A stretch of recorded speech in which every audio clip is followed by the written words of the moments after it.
Russian military has announced that Syria has been completely liberated from Islamic State terrorists. RT's Brad Gazdiev has the latest. The so-called Islamic State of Syria and Iraq is a state no more. For all intents and purposes, says the Russian Defense Ministry, it has been destroyed as a faction.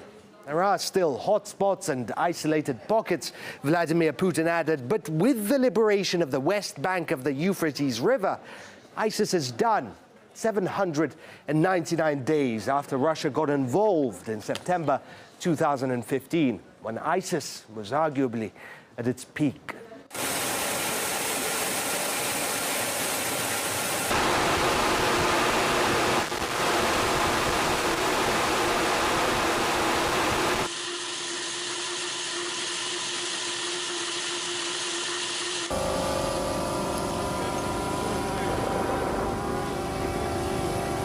When the Russian operation began, ISIS held more territory in Syria than any other faction. 2 years and a few months on, the caliphate has been reduced to clumps of villages and uninhabited desert. It wasn't the Russian Air Force alone that did this. The US-led coalition also played a huge part. We've been covering the Syrian civil war in depth before ISIS even had its name, before jihadists hijacked the rebels' cause. Here are some of the more memorable moments filmed by my colleagues and I.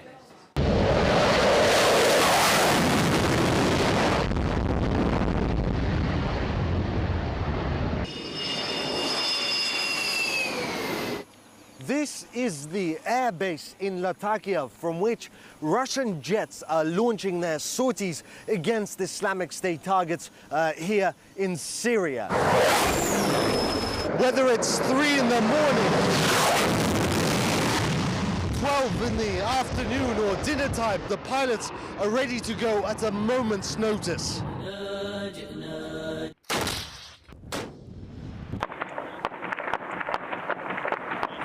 It's quite incredible to be standing here in the pearl of the desert, the ancient city of Palmyra, that for months people around the world feared would be reduced to dust. In this amphitheater laid down by the Romans almost 2,000 years ago, that ISIS staged one of its sickest massacres. The Russian military considers it the crowning jewel of their operation here in Syria.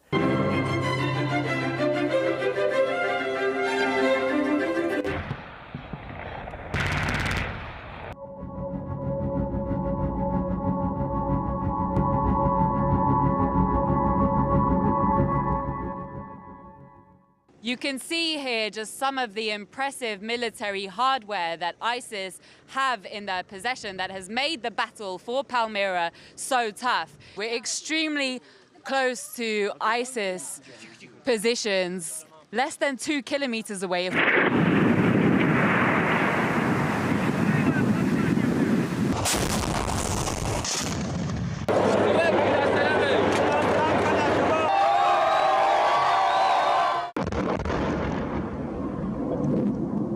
We're at a Syrian artillery position overlooking the industrial quarter of Deir ez-Zor. The battle is said to be fierce. ISIS fired back. As we filmed, shells began falling all around.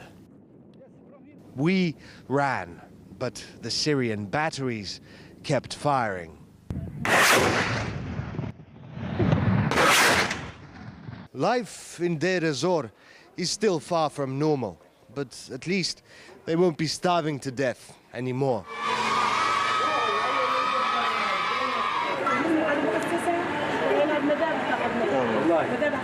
Ultimately, it wasn't Russian or American jets that played the decisive role in this. This victory belongs to the Syrians, the thousands and thousands who fought and died to defeat ISIS. Those who stood up to jihadists, even when it seemed nothing could stop them. Unfortunately, it's unlikely that this will end here. Many ISIS fighters have escaped or gone underground. Their sleeper cells will terrorize the world for years to come. But now, they'll no longer have their caliphate to fight for. With Russia saying ISIL has been essentially driven out of Syria, there is still the question of what to do with the group's remaining fighters in neighboring countries, including Iraq. From there, RT's Igor Zhdanov reports.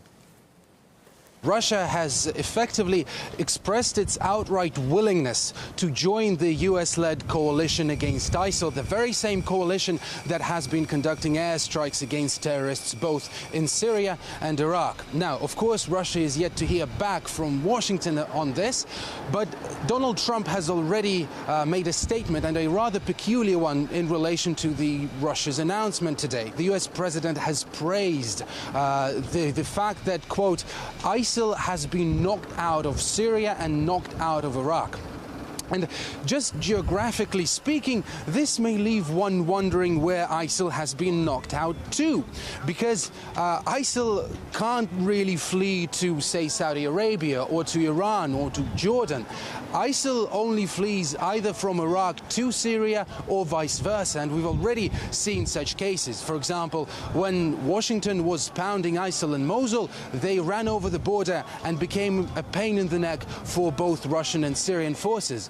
And now with Moscow and Damascus giving ISIL a pounding, well, their only escape route is back to Iraq or just to the border.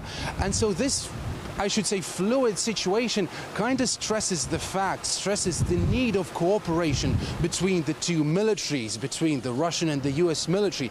But there is no love lost between them, really. The relationship is already very strained. The Russian announcement about the de facto victory over ISIL in Syria has already seen some disagreement. The Pentagon has said that they choose to respectfully disagree with the Russians, and the Russian military has responded with concern that this is just pretext to leave the US forces on the ground in Syria even after the operation, even after the victory over ISIL. It'll be really interesting to see how all of this unfolds, especially with the US State Secretary Rex Tillerson meeting the Russian top diplomat Sergei Lavrov on Thursday in Vienna.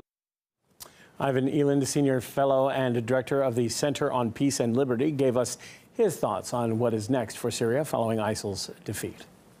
There's always a question of who is going to, occupy the lands that ISIL had occupied before, after they were defeated. And I think the U.S. always has trouble leaving theaters of war. I mean, we see troops still in Korea, almost 70 years after the war ended there.